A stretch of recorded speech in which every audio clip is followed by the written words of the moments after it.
Murtolukujen laskutoimitukset. Murtolukujen yhteen- ja vähennyslasku.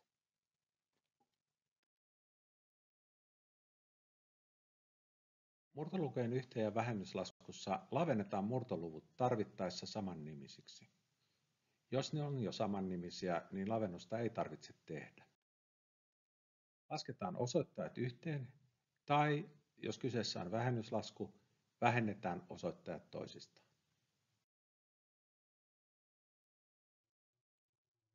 Tässä 2/3 ja toinen 2/3 lasketaan yhteen. Osoittajat 2 ja 2 lasketaan yhteen, saadaan 4 ja nimittäjä pysyy samana. Huomataan kuitenkin, että vastauksessa osoittaja on suurempi kuin nimittäjä. Silloin muutetaan vastaus sekalukumuotoon, joka tässä tapauksessa on 1 kokonainen ja 1/3. Mikäli kyseessä on lasku, jossa nimittäjät ovat eri, 5/6 miinus 1/2, nimittäjä 6 on eri kuin 2. Toista lukua tai molempaa lukua pitää laventaa, jotta nimittäjä saadaan samaksi. Tässä tapauksessa riittää, että lavennetaan 1/2 kolmosella.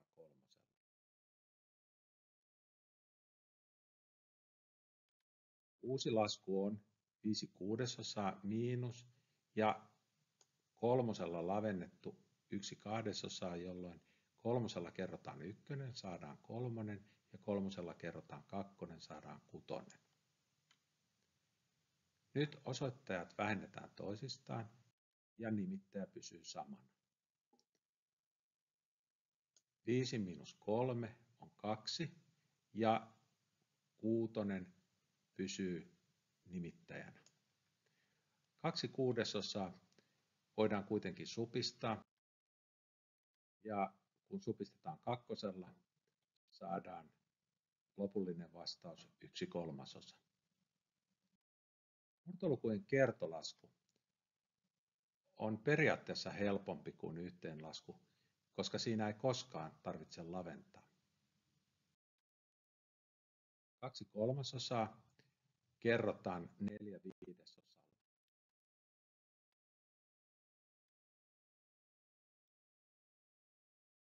Tässä osoittaja 2 ja osoittaja 4 kerrotaan keskenään ja nimittäjä 3 ja nimittäjä 5 kerrotaan keskenään.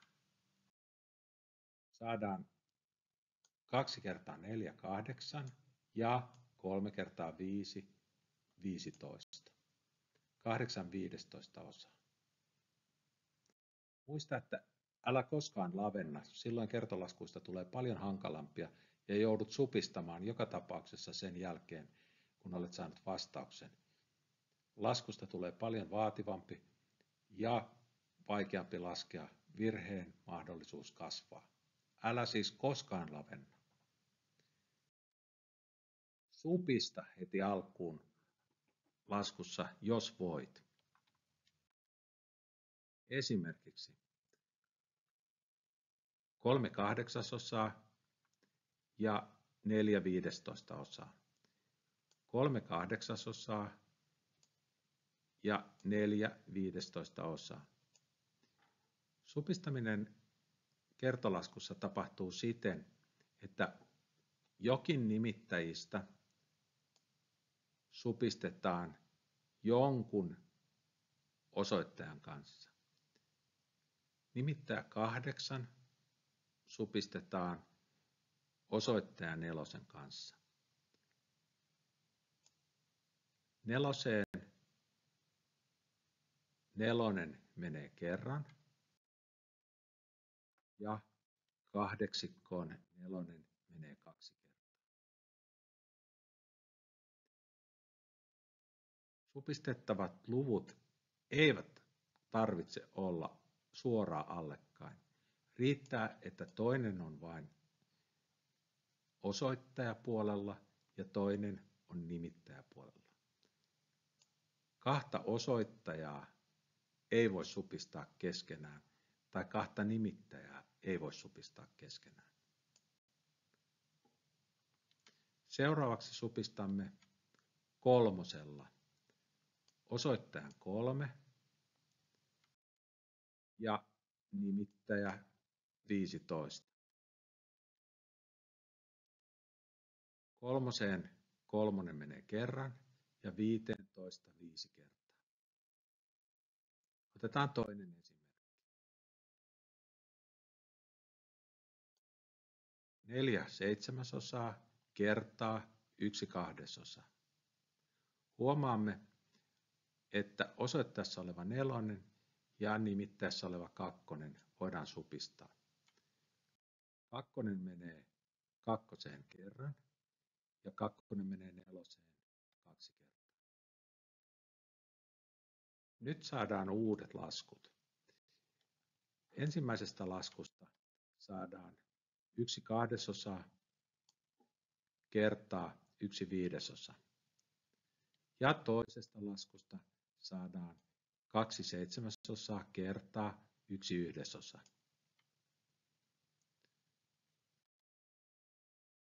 Kerrotaan osoittajat ja nimittäjät keskenään. 1 kertaa 1 on 1, 2 kertaa 5 on 10. Ja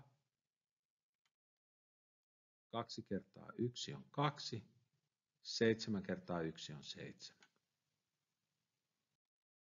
Murtolukujen jakolasku. Murtolukujen jakolasku muutetaan aina kertolaskuksi yksinkertaisen säännön avulla. Jos meillä on jakolasku 2/5 jaettuna 3/10, niin se muutetaan kertolaskuksi siten, että ensimmäinen luku 2/5 kirjoitetaan sellaisenaan. Sitten pistetään operaattoriksi kertomerkki. Tämän jälkeen luku 3/10 käännetään käänteisluvuksi, jolloin siitä tulee 10/3.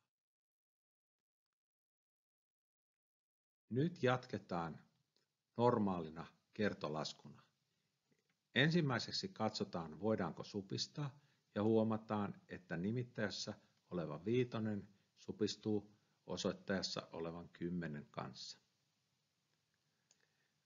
5 menee itsensä kerran ja 10 2 kertaa.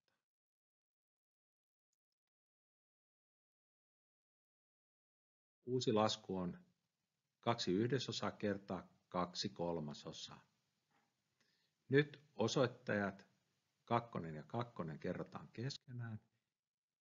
Saadaan 4 ja 1 ja 3 kerrotaan, saadaan 3. Vastaus tulee 4/3. Tämä voidaan vielä muuttaa sekalukumuotoon 1 kokonaista ja 1/3.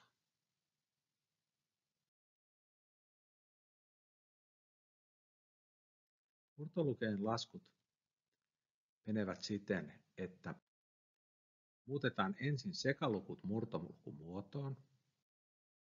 Katsotaan, onko lasku yhteen- vai vähennyslasku vai kerto- tai jakolasku.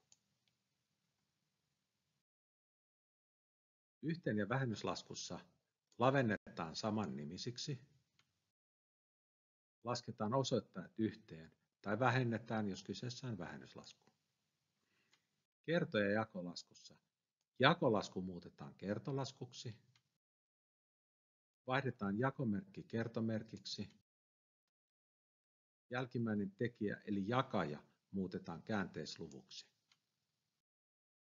Kertolaskussa supistetaan, jos voidaan.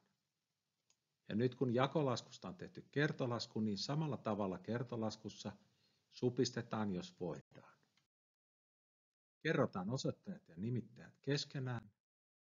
Ja lopuksi oli kyseessä yhteen- tai vähennyslasku, kerto- tai jakolasku, muutetaan sekaluvuksi.